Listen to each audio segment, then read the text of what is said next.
팔자라고 해가지고 시까지 맞으면 다 똑같다고 이렇게 하잖아요. 근데 똑같은 한 나라씩 태어났는데 전혀 성격도 다르고 삶도 달랐습니다.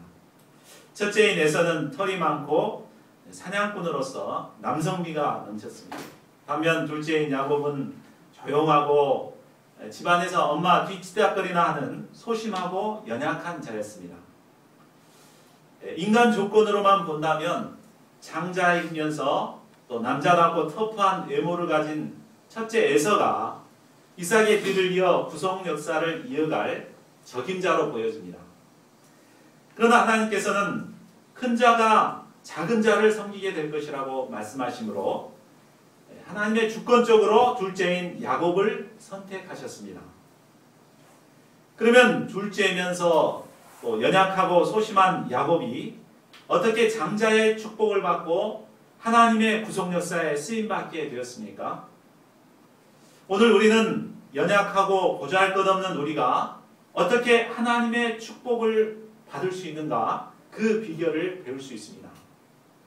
본문을 통해 저희 모두가 하나님의 구속 역사에 귀히 쓰임받는 축복을 누릴 수 있기를 기도합니다. 제1부 장자의 명분을 가볍게 여긴 에서와 귀히 여긴 야곱, 25장 21절에서 34절입니다. 이삭의 아내 리브가는 오랫동안 임신하지 못하다가 하나님의 은혜로 20년 만에 쌍둥이를 임신하게 되었습니다. 그런데 이 아이들이 엄마 뱃속에서부터 서로 싸우기 시작했습니다. 놀란 리브가는 하나님께 나아가 기도했습니다. 이때 하나님께서는 놀라운 뜻을 리브가에게 말씀해 주셨습니다. 23절을 보십시오. 하나님께서는 리브가의 뱃속에 두 국민이 있는데 복중에서부터 서로 나뉘게 될 것이라고 하셨습니다. 그리고 나중에 나온 동생이 형보다 강해지고 결국 형은 동생을 섬기게 될 것이라고 하셨습니다. 이 말씀은 하나님께서 주권적으로 동생인 야곱을 택하셨음을 말씀하신 것입니다. 인간의 제도와 관습으로 보면 이삭의 축복을 계승할 자는 장자인 에서여야 합니다. 그러나 하나님께서는 주권적으로 야곱을 선택하신 것입니다. 그러면 하나님께서 왜 장자인 에서를 제껴놓고 차자인 야곱을 선택했을까요? 27절에서 28절은 야곱과 에서의 모습이 대조되어 나옵니다. 에서는 털이 많고 터프한 사람으로 사냥꾼이었습니다. 반면에 야곱은 조용하고 부엌일이나 하는 아주 연약한 자였습니다. 야생 들짐승을 좋아했던 이삭은 에서를 더 사랑했습니다. 집에서 키우는 돼지보다 자연산 멧돼지가 얼마나 더 맛있습니까? 먹어본 사람 알죠? 이삭은 자신이 좋아하는 자연산 들짐승 고기를 잡아서 맛있게 요리해서 주는 에서를 사랑했습니다. 그렇지만 하나님의 뜻을 잘 알고 있었던 리브가는 연약하고 소심하였지만 야곱을 더 사랑했습니다. 외적인 모습으로만 본다면 에서가 더 힘세고 남자답고 누가 보더라도 지도자감처럼 보입니다. 그런데 에서에게는 치명적인 문제가 있었습니다. 그러면 에서의 문제가 무엇입니까? 먼저는 에서는 귀한 장자의 명분을 팥죽 한 그릇에 팔아버린 자였습니다. 29절을 보십시오.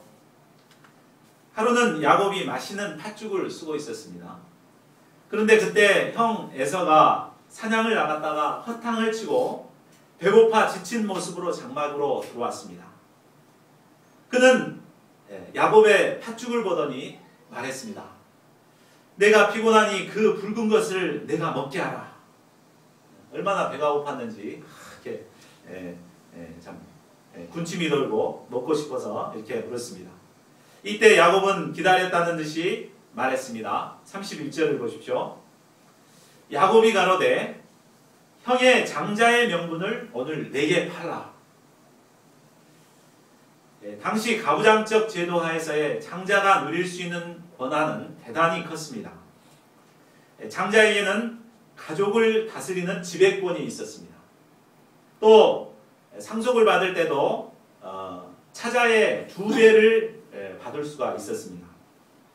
무엇보다 아브라함으로부터 시작된 하나님의 축복의 물줄기를 이어받을 수 있는 축복이 장자에게 주어졌습니다.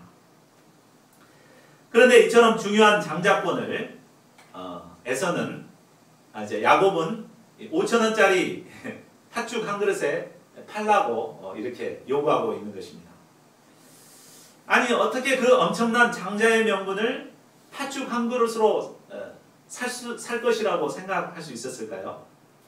이것은 상거래 질서를 어지럽히는 일이요 공정거래위원회의 고발감입니다. 그런데 더 놀라운 것은 에서의 반응입니다. 32절을 보십시오. 에서가 이르되 내가 죽게 되었으니 이 장자의 명분이 내게 무엇이 유익하리요? 에서는 지금 배고파 죽겠는데 그까지 장자의 명분이 뭐 그리 대단한 것이냐 하면서 달라고 그렇게 했습니다. 그런데 이때 야곱은 한술 더 떠서 말하고 있습니다. 33절을 보십시오. 말로만 하지 말고 오늘 나에게 맹세해라 이렇게 말했습니다. 그는 에서가 제정신이 아님을 파악하고 이참에 맹세까지 받고자 했습니다. 그러자 에서도 그냥 쉽게 맹세한다 하면서 말하고 야곱이 준 팥죽을 허겁지겁 먹어버렸습니다. 그리고 아따 잘 먹었다 하면서 일어나 나가버렸습니다. 물론 에서는 팥죽 한 그릇을 동생에게 받아먹는다고 장자의 명분이 쉽게 넘어갈 것이라고 생각하지는 않았을 것입니다. 그러니까 이제 쉽게 이렇게 했겠죠. 그렇기 때문에 소꿉장난하는 것처럼 아주 쉽게 이것을 넘겨버렸습니다. 그러나 이런 그의 작은 행동에는 그가 어떠한 자인가가 참 적나라하게 드러나 있었습니다. 34절 하반절을 보십시오. 성경은 에서의 이러한 모습을 한마디로 말하고 있습니다. 그래서 뭡니까? 에서가 장자의 명분을 가볍게 여김이었더라. 여기서 가볍게 여겼다는 말은 업신여기다, 경멸하다라는 의미로 쓰여 있습니다. 장자의 명분을 가볍게 여기고 우습게 여겼기 때문에 그 귀한 축복의 장자의 명분을 장난처럼 그냥 5,000원짜리 팥죽에 바꿔버린 것입니다. 그가 장자의 명분을 무시한 것은 하나님과 하나님의 축복을 업신여긴 것이나 마찬가지였습니다. 하나님께서는 하나님의 축복을 업신여긴 자를 결코 하나님의 구속 역사에 사용하실 수가 없으셨습니다. 또한 두 번째로 에서는 음란하고 정욕적인 자였습니다. 그의 음란한 모습은 그의 결혼관을 볼 때 잘 알 수 있습니다. 26장 34절과 35절을 보면 에서는 40세 때 헷 족속의 딸 중에서 2명이나 아내를 취했습니다. 헷 족속의 딸들은 우상 숭배를 하는 자들입니다. 그들의 신앙은 음란했고 또 굉장히 물질적이었습니다. 그런데 에서는 이런 여자들과 결혼을 한 것입니다. 그것도 2명씩이나 아내를 삼았습니다. 만일 그가 하나님의 축복을 귀히 여기고 이것을 지키고 보존하고자만 했다면 그는 아버지 이삭처럼 믿음의 결혼을 하고자 했을 것입니다. 그러나 그는 이런 가족의 신앙 전통을 함부로 무시하고 자기 마음대로 결혼했습니다. 이로 인해 이삭과 리브가에게 큰 근심을 안겨주었습니다. 그러다 그는 28장 8절 9절을 보면 그는 부모들이 자기가 이방 여인을 취한 것으로 인해 근심하는 것을 보고 이번에는 이스마엘에게 가서 그의 딸들 중에 하나를 얻어 아내로 취했습니다. 히브리서 12장 16절은 이런 글을 가르쳐 말하고 있습니다. 우리 함께 읽어보겠습니다. 시작. 음행하는 자와 혹 한 그릇 음식을 위하여 장자의 명분을 판 에서와 같이 망령된 자가 없도록 살펴라. 이삭을 가르쳐 망령된 자라고 말하고 있죠. 망령되다는 말은 경건치 않다, 이런 뜻과 함께 사악하다라는 뜻이 담겨 있습니다. 육신의 정욕을 쫓아 음란을 행하고 또 장자의 명분을 경홀히 여긴 이런 사악한 자는 결코 하나님의 구속 역사에 쓰임받을 수가 없었습니다. 그러나 반면 야곱은 어떠했습니까? 그의 마음 깊은 곳에는 하나님과 하나님의 축복에 대한 열망으로 가득 차 있었습니다. 할아버지 아브라함의 하나님, 아버지 이삭의 하나님을 사모하며 이 하나님의 축복을 세상에서 가장 귀한 것으로 여겼습니다. 그래서 어떻게 하면 형에게 넘어가 버린 이 장자의 명분을 다시 자신이 빼앗아올 수 있을까 궁리하고 궁리했습니다. 형의 약점을 이용해 이러기까지 하는 그는 인간적으로 보면 조금 얄밉고 그렇습니다. 우리 이수 목사님이 이런 거 보면 굉장히 얄밉다고 이렇게 표현하셨는데 이 굉장히 얄밉죠. 축복을 얻기 위해서 막 속이고 이렇게 하는 걸 보면. 그러나 아무리 그래도 그의 마음 깊은 곳에는 그 누구도 따라갈 수 없는 하나님의 축복에 대한 열망이 있었습니다. 하나님만을 바라는 아주 순수한 영적인 소원이 있었습니다. 이것은 그의 결혼에서도 잘 나타나고 있습니다. 야곱이라고 해서 장가하고 싶지 않았겠습니까? 자기 형은 두 여인이나 결혼해가지고 막 이렇게 재미나게 이렇게 결혼 생활하는데 자기 혼자 독서 공부하면서 살아갈 때 참 이렇게 힘들었을 것입니다. 그러나 그는 믿음의 결혼을 하고자 나이가 70이 넘도록 장가를 가지 않고 하나님의 때를 기다리며 노총각으로 늙어갔습니다. 오늘날은 에서의 철학이 지배하는 시대인 것 같습니다. 사람들은 현실적으로 유익을 주지 않는 영적인 명분보다는 눈에 보이는 실리를 추구합니다. 또한 육신의 정욕을 쫓아 마음대로 살아가는 시대입니다. 나중에 어떻게 되든 일단 자기의 감정과 욕심대로 세상 것을 즐기고자 합니다. 이런 시대에 많은 사람들이 예수님의 피값으로 산 고귀한 성도로서의 신분을 쉽게 버려버립니다. 캠퍼스 목자로 부르신 귀한 명분도 고작 팥죽 한 그릇과 같은 현실의 유익에 너무나 쉽게 팔아버리고 있습니다. 며칠 전 광복절이었죠. 8.15 해방이 되기 전 우리 신앙의 선배들의 삶은 어떠했습니까? 그들은 신자로서의 명분을 잃지 않기 위해 소중한 자기의 생명까지도 버렸습니다. 신사참배를 하기만 하면 그냥 형식적으로 고개만 숙이면 모든 삶이 안정되게 살아갈 수 있는 이런 보장이 주어졌습니다. 그러나 그들은 기꺼이 순교의 길을 선택했습니다. 신자로서의 명분을 버리지 않기 위해서 신사참배를 거부하고 목숨까지 희생했습니다. 그런데 오늘날의 신자들의 삶은 어떠합니까? 누가 조그만 유혹을 해도 목자고 신자고 다 내팽개치고 정욕과 죄악에 너무나 쉽게 무릎을 꿇어버립니다. 하나님께서는 이런 자들을 결코 축복하실 수가 없습니다. 하나님께서는 이런 자들을 결코 하나님의 구속 역사에 쓰실 수가 없으십니다. 아무리 인간적인 능력이 많고 훌륭한 사람이라고 할지라도 에서처럼 명분을 경홀히 여기고 육신의 정욕을 쫓아 살아가는 자들은 결코 하나님의 구속 역사에 쓰임받을 수가 없습니다. 그러나 야곱처럼 비록 연약하고 부족해 보여도 명분을 소중히 여기는 자는, 영적 소원이 충만한 자들은 하나님의 구속 역사에 귀히 쓰임받을 수 있습니다. 그러므로 우리는 우리가 가진 고귀한 영적 신분을 소중히 여겨야겠습니다. 예수님의 피값으로 산 이 고귀한 성도로서의 신분, 또 캠퍼스 목자로서의 이 귀한 신분을 소중하게 여겨야 되겠습니다. 결코 단팥죽과 같은 달콤한 세상의 유혹에 결코 빼앗겨서는 안 되겠습니다. 제2부 장자의 축복을 얻은 야곱과 소리 높여 우는 에서, 27장 말씀입니다. 27장 1절을 보십시오. 세월이 흘러 이삭의 나이가 많아지고 눈이 어두워 잘 보지 못하게 되었습니다. 언제 죽을지 모르는 나이가 된 그는 맏아들 에서를 불러놓고 축복해 주고자 했습니다. 그런데 그는 에서에게 사냥해서 별미를 만들어 오면 자기가 그것을 먹고 마음껏 축복해 주겠다고 하였습니다.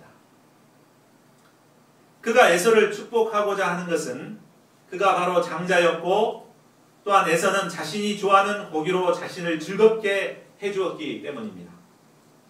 이 때문에 이삭은 에서를 사랑했고 그에게 하나님의 축복을 계승하고자 한 것입니다. 하나님께 받은 축복을 누구에게 계승하느냐 하는 것은 매우 중요한 일입니다. 하나님의 축복을 계승하는 데 있어서 가장 먼저 고려해야 할 게 무엇인가요? 그것은 바로 하나님의 뜻이 어디 있는가를 찾는 것입니다.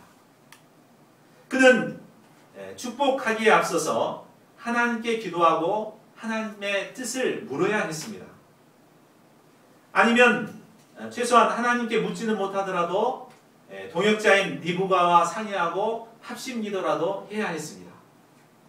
그러나 그는 평소 하나님께서 야곱을 택하셨다고 말하는 리브가한테 얘기해봤자 안 될 것이 뻔하니까 리브가 몰래 자신의 사랑하는 에서를 축복하고자 했던 것입니다. 이삭은 자기중심적으로 자신의 뜻과 의지에 기초해서 계승의 역사를 밀어붙이고자 했습니다. 그러나 그가 생각한 대로 계승의 역사가 이루어질 수는 없었습니다. 5절을 보십시오. 이 모든 상황을 우연히 리브가가 듣게 되었습니다. 리브가는 25장에서 자신이 기도했을 때 하나님께서 뜻을 분명히 말씀해 주셨죠. 그렇기 때문에 하나님의 뜻이 야곱에게 있다는 것을 너무나 잘 알고 있었습니다. 이런 그녀는 이삭이 에서를 축복하는 것을 그대로 내버려 둘 수가 없었습니다. 6절과 7절을 보십시오. 리브가는 야곱을 불러 이삭이 에서에게 말한 것을 그대로 다 알려주었습니다. 그리고 야곱에게 염소 2마리를 가져오라고 지시합니다. 그러면 자신이 그것으로 아버지가 즐기는 별미를 만들어줄 테니 내가 그것을 가지고 가서 에서인 척하고 아버지의 축복을 받으라고 하였습니다. 11, 12절을 보십시오. 야곱은 아무리 아버지가 눈이 어두웠다고 해도 털 많은 에서와 털 없는 자신을 구별하지 못하겠느냐며 저주받을 것을 두려워했습니다. 그러자 리브가가 말했습니다. 13절을 보십시오. 내 아들아 너의 저주는 내게로 돌리리니 내 말만 따르고 나를 가져오라. 그녀는 모든 책임을 자신이 질 테니 안심하고 리브가가 말한 대로 시행하라고 하였습니다. 하나님의 뜻을 너무나 잘 알았던 리브가는 조금의 망설임도 없이 이삭의 뜻을 바꾸어 놓고자 했습니다. 많은 사람들이 리브가의 이 행동에 문제를 제기합니다. 리브가가 직접 이삭에게 말하고 이삭을 설득해서 야곱을 축복하도록 할 수는 없었는가 하는 이런 아쉬움을 갖는 분들이 있습니다. 그렇죠? 이삭을 설득해서 이렇게 했으면 참 좋을 텐데 왜 이렇게 속여서 이렇게 했는가 이렇게 말합니다. 아마 리브가도 그렇게 해서 이삭이 뜻을 돌이킬 수 있었을 거라고 생각했다면 그렇게 했을 것입니다. 그러나 이삭은 에서가 어렸을 때부터 그를 사랑해왔고 이미 에서에게 축복해 주겠다고 약속까지 한 상황이었습니다.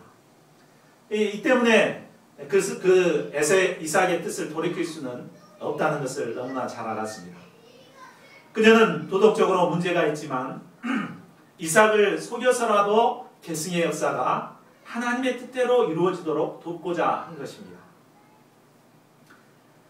하나님의 역사에 있어서 동역자의 역할은 대단히 중요합니다.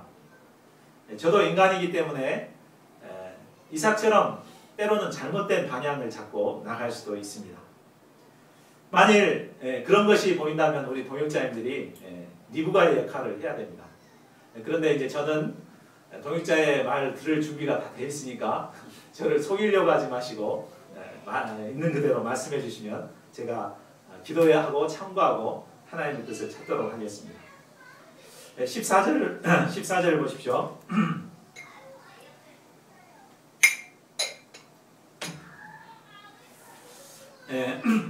야곱은 어머니의 말대로 염소 새끼를 끌어다가 리브가에게 가져왔습니다. 리브가는 평소 이삭의 입맛에 맞는 맛있는 요리를 만들고 이에 야곱에게 에서의 옷을 입혔습니다. 그리고 손과 목의 매끈한 부분에는 염소의 털로 덮어주었습니다. 야곱은 어머니가 만들어준 별미를 들고 이삭에게 들어갔습니다. 그리고 말했습니다. 19절을 보십시오. 나는 아버지의 맏아들 에서로 소이다. 아버지께서 내게 명하신 대로 내가 하였사오니 원하건대 일어나 앉아서 내가 사냥한 고기를 잡수시고 아버지 마음껏 내게 축복하소서. 그리고 너무나 빨리 잡아온 것을 의심하는 이삭에게 또 거짓말을 했습니다. 아버지의 하나님 여호와께로서 여호와께서 나로 순조롭게 만나게 하셨음입니다. 야곱은 너무나 천연덕스럽게 거짓말을 했습니다. 21절을 보십시오. 그런데 이삭이 듣기에 아무래도 그 목소리가 에서의 목소리가 아니었습니다. 그래서 이삭은 이제 그를 가까이 불러 만져보고자 했습니다. 그런데 만져보니까 그의 형 에서같이 털이 많았습니다. 그래도 이상했는지 이삭은 다시 물었습니다. 내가 참 내 아들 에서냐? 그러자 야곱은 다시 한번 거짓말을 했습니다. 그러하니이다. 이삭은 그때서야 야곱이 가져온 별미를 먹고 포도주를 마시며 그 옷에 향취를 맡아가며 기쁨이 충만해서 마음껏 축복하였습니다. 이삭의 축복이 27장 하반절에서부터 29절에 나와 있습니다. 우리 이삭의 축복을 한번 같이 읽어보겠습니다. 내 아들의 향취는 여기서부터입니다. 시작. 내 아들의 향취는 여호와께서 복주신 밭의 향취로다. 하나님의 이슬과 땅의 기름짐이며 풍성한 곡식과 포도주를 내게 주시기를 원하노라. 만민이 너를 섬기고 열국이 내게 굴복하니 내가 형제들의 주가 되고 내 어머니의 아들들이 내게 굴복하며 너를 저주하는 자는 저주를 받고 너를 축복하는 자는 복을 받기를 원하노라. 이삭의 축복에는 향기로운 삶, 기름지고 풍성한 삶을 살도록 하는 물질적인 축복이 담겨 있습니다. 그래서 이 축복대로 야곱은 빈손으로 라반에게 도망갔지만 올 때는 어땠어요? 엄청난 부를 누리고 이렇게 돌아왔죠. 이런 축복을 누리게 해달라고 축복했습니다. 또 그뿐만 아니라 아브라함에게 약속하신 영적인 복이 계승되는 축복이 들어 있었습니다. 이때 야곱은 아무 소리 하지 않고 잠잠히 그 축복을 다 받아버렸습니다. 그는 결정적인 순간에 아버지를 속임으로 그렇게 받고 싶었던 계승의 축복을 마침내 받아낸 것입니다. 우리는 야곱이 꼭 이렇게까지 해서 이삭에게 축복을 받아야 할까 생각할 수도 있습니다. 이삭은 이제 늙고 병든 사람이잖아요. 언제 죽을지 모르는 그 사람한테 이렇게 속여서까지 축복을 받을 필요가 있는가 이렇게 생각할 수 있습니다. 이삭은 현재 인간적으로 보면 사리 분별도 잘 못하는 언제 죽을지 모르는 노인에 불과합니다. 아마 노인 치매병원에나 가야 할 사람처럼 보입니다. 그러나 하나님 편에서 볼 때 이삭은 아브라함으로부터 시작된 축복의 계승자로서 하나님께로부터 세움을 받은 자입니다. 때문에 현재는 비록 판단력이 흐려진 노인에 불과하지만 하나님의 축복은 반드시 이삭을 통해서만 계승되어야 했습니다. 그러므로 하나님의 축복을 받으려면 바로 이삭으로부터 축복을 받아야만 합니다. 하나님의 축복은 이처럼 하나님의 세우신 종들을 통해서 임하게 됩니다. 때문에 야곱은 어찌하든지 하나님이 세우신 종 이삭을 통해서 하나님의 축복을 받고자 애를 쓴 것입니다. 그러나 아무리 하나님의 축복을 삼하여 버린 일이지만 야곱과 리브가가 범한 이 일은 범죄 행위에는 해당되지 않을지라도 도덕적으로나 사회적으로 지탄을 받을 일입니다. 제가 박연수 목사님한테 이게 법적으로 죄가 되는가 이렇게 물어봤거든요. 근데 법적으로는 죄가 되지 않는다 그러더라고요. 왜냐하면 물질적인 손해를 끼치게 되면 이게 이제 법적인 사기죄가 이렇게 성립이 되지만 물질적 손해를 끼치는 것이 아니었기 때문에 손해가 되지 않는다. 그래서 법적으로는 범죄 행위가 되지 않는다고 했습니다. 다만 도덕적이나 사회적으로 지탄을 받을 문제입니다. 어찌됐건 눈먼 이삭을 몰래 속이고 거짓말을 한 것, 또 형도 아니면서 거짓말로 속여 태연하게 장자의 축복을 받은 것은 잘못된 일이었습니다. 결국 이 일로 인해 리브가는 사랑하는 야곱을 죽을 때까지 보지 못하게 됩니다. 야곱이 도망가게 됐는데 사랑하는 야곱을 평생 죽을 때까지 보지 못하는 고통을 받게 됩니다. 또 야곱은 삼촌 라반에게 가서 아주 혹독한 훈련을 받게 됩니다. 우리는 본문을 통해 야곱의 인간적인 허물보다는 어찌하든지 하나님의 축복을 받고자 하는 야곱의 영적 소원을 배워야겠습니다. 하나님은 누구든지 분명한 믿음과 소원을 가지고 하나님의 축복을 얻고자 하는 자를 축복하시는 분이십니다. 하나님은 우리의 마음 깊은 곳에 있는 영적 소원, 하나님께 대한 갈망을 기뻐하십니다. 그리고 그런 자를 축복하시고 하나님의 구속 역사에 귀하게 사용하여 주십니다. 예수님께서도 마태복음 11장 12절에서 이렇게 말씀하셨습니다. 우리 같이 읽겠습니다. 시작. 세례 요한의 때부터 지금까지 천국은 진노를 당하니 진노하는 자는 패하느니라. 천국은 신사적이고 점잠 빼는 사람들의 것이 아닙니다. 천국은 이를 얻고자 침노하듯 달려드는 사람의 것입니다. 야곱처럼 그 마음에 하나님과 그의 축복에 대한 분명한 영적 소원을 가지고 도전하여 침노하는 자가 결국 축복의 승리를 쟁취하게 됩니다. 저희 모두가 하나님이 주시는 영적인 축복을 간절히 사모함으로 하나님이 주시는 신령한 축복을 누리는 자들이 될 수 있기를 기도합니다. 야곱이 아버지 이삭의 축복을 받고 밖으로 나갔을 때 곧바로 에서가 사냥한 것을 가지고 왔습니다. 아마 에서는 콧노래를 부르며 아버지가 축복해 줄 것을 바라고 콧노래를 부르며 이삭이 즐겨 먹는 고기 요리를 맛있게 요리했을 것입니다. 그리고 이삭에게 가져왔습니다. 그러나 때는 늦었습니다. 이삭과 에서는 이미 자신들이 야곱에게 속은 것을 뒤늦게 깨닫게 되었습니다. 33절을 보십시오. 이때 이삭은 자기가 야곱을 축복한 사실을 알고 심히 몸을 떨었습니다. 속은 걸 알았으면 자신을 속이고 거짓말한 야곱을 불러놓고 책망을 해야 할 것 같은데 이삭은 몸을 부르르르 떨기만 했습니다. 이는 야곱에게 축복이 계승된 것이 바로 하나님께서 주권적으로 역사하신 것임을 깨닫고 두렵고 떨림으로 영접했음을 보여줍니다. 그는 이 일을 통해 자신의 욕심에 기초해서 계승의 역사를 이루고자 했던 것을 회개하고 겸손히 하나님의 주권을 영접한 것입니다. 그러나 에서는 축복을 빼앗긴 것에 대해 분하고 억울해서 방성되고겠습니다. 38절을 보십시오. 내 아버지여 내게 축복하소서 내게도 그리하소서 하고 소리 높여 울었습니다.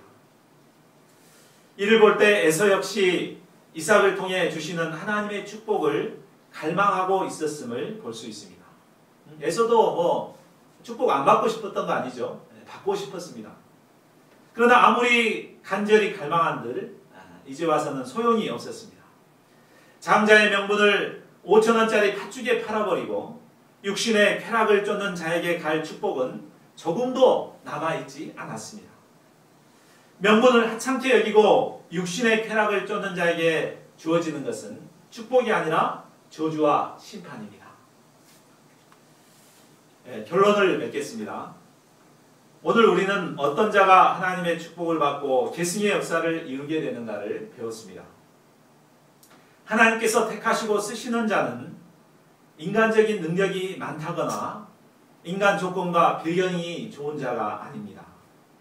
바로 명분을 소중하게 여기고 그것을 얻기 위해 희생하고 노력하는 자에게 하나님의 축복은 임하게 됩니다. 하나님께서는 우리에게 수많은 영적인 귀한 명분을 주셨습니다. 하나님의 아들 독생자 예수님의 고귀한 희생의 피로 말미암아 얻게 된 거룩한 성도로서의 신분을 가지고 있습니다. 이를 통해 하나님께 예배하고 경배하는 귀한 특권을 누리게 되었습니다. 또한 우리에게는 캠퍼스 목자요 영적인 지도자로서 부르심을 받는 특권이 있습니다. 물론 세상 사람들은 이런 것들을 귀하게 여기지 않습니다. 그렇죠?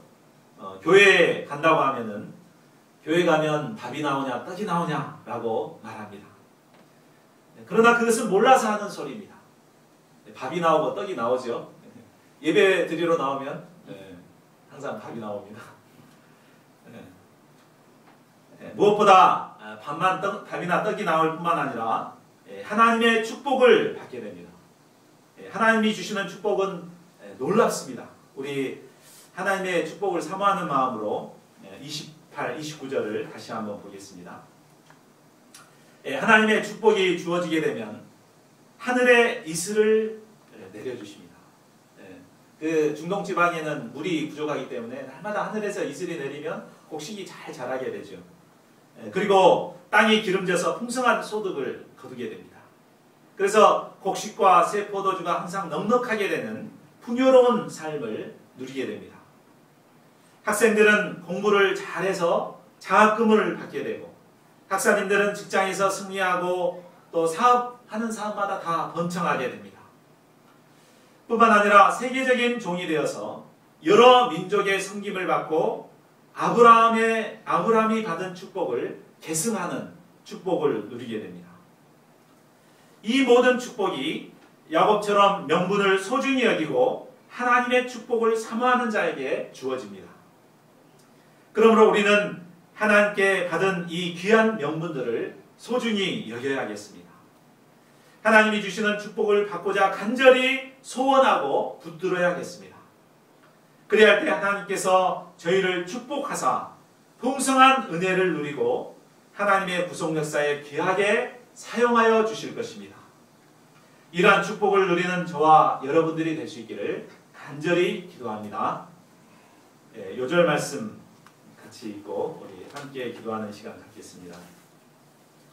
창세기 27장 28절 29절 하나님이 주신 축복을 사모하는 마음으로 한번 같이 먼저 읽겠습니다. 시작. 하나님은 하늘의 이슬과 땅의 기름짐이며 풍성한 곡식과 포도주를 내게 주시기를 원하노라. 만민이 너를 섬기고 열국이 내게 굴복하리니 내가 형제들의 주가 되고 내 어머니의 아들들이 내게 굴복하며 너를 저주하는 자는 저주를 받고 너를 축복하는 자를 복을 받기를 원하노라.